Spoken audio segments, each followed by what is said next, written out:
गोंदिया जिले के मुंडीपार गांव में आज एक बड़ा हादसा टल गया। मरम्मत करने के लिए आई एक एम्बुलेंस में अचानक आग लग गई और उसमें रखे ऑक्सीजन सिलेंडर में जोरदार धमाका हुआ।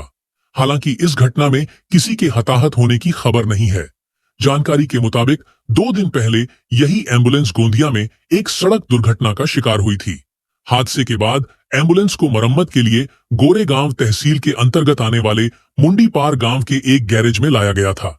दुरुस्ती का काम चल ही रहा था कि अचानक एम्बुलेंस में शॉर्ट सर्किट हुआ और देखते ही देखते एम्बुलेंस में आग भड़क उठी।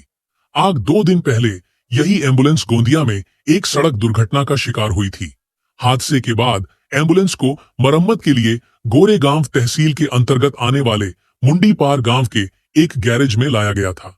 दुरुस्ती का काम चल ही रहा था कि अचानक एम्बुलेंस में शॉर्ट सर्किट हुआ और देखते ही देखते एम्बुलेंस में आग भड़क उठी।